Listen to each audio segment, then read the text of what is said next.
Clara awoke to a strange stillness in the air. The clock on her nightstand read 3:12 a.m. She shifted uneasily under the covers, the oppressive silence pressing against her ears. Then it came, a faint knock, deliberate and slow.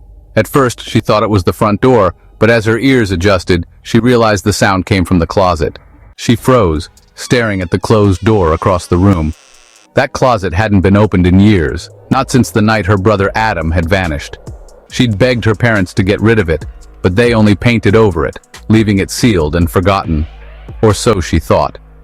The knock came again, louder this time, followed by the soft scrape of something against the wood.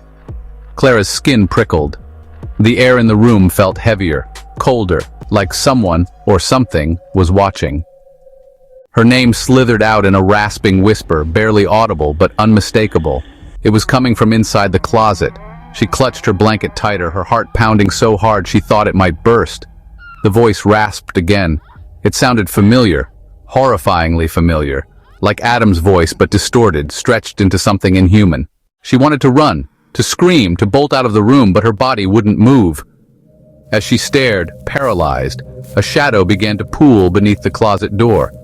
At first, it was just a trickle, like ink seeping into water. Then it grew, spreading across the floor and climbing the walls. The knocking grew more violent, rattling the door on its hinges. Clara whimpered, finally mustering the strength to grab the flashlight from her nightstand. She shone it toward the closet, but the light seemed to disappear into the darkness, swallowed whole. The knocking stopped. For a moment, everything was silent. Then, with a deafening creak, the closet door opened. The air seemed to shift, thick with the smell of damp earth and rot. From the black void of the closet stepped a figure. It was impossibly tall, its head brushing the ceiling. Its body was wrong, twisted, too thin, its limbs elongated and sharp. It had no face, only a hollow cavity where its mouth should have been. Clara couldn't breathe as it leaned toward her, its head tilting unnaturally to one side. "You left me. You forgot me." Tears streamed down Clara's face. Clara's voice trembled as she whispered, "Adam?" The figure jerked violently as if reacting to the name. "Not Adam. Never Adam," it hissed. Clara bolted out of bed, stumbling as her feet hit the cold floor. She ran for the bedroom door, her fingers fumbling with the handle. The door wouldn't budge. Behind her, the figure moved, its long arms dragging across the floor. Its hollow mouth opened wider, an unearthly scream ripping through the air. Clara screamed, kicking the door in desperation, but the wood splintered without giving way.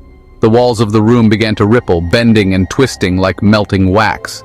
Every direction Clara turned, the closet reappeared, looming larger and larger. The figure was upon her now, its clawed hand brushing her shoulder. The moment its icy touch met her skin, the world around her dissolved into darkness. Clara's screams faded into silence as she was pulled into the closet. The door slammed shut, and the house fell still once more. By morning, the room was empty, her bed neatly made as if no one had been there. The only sign of her existence was a single faint sound emanating from the closet door. "Knock, knock, knock, let me out," the voice whispered again, waiting for its next victim.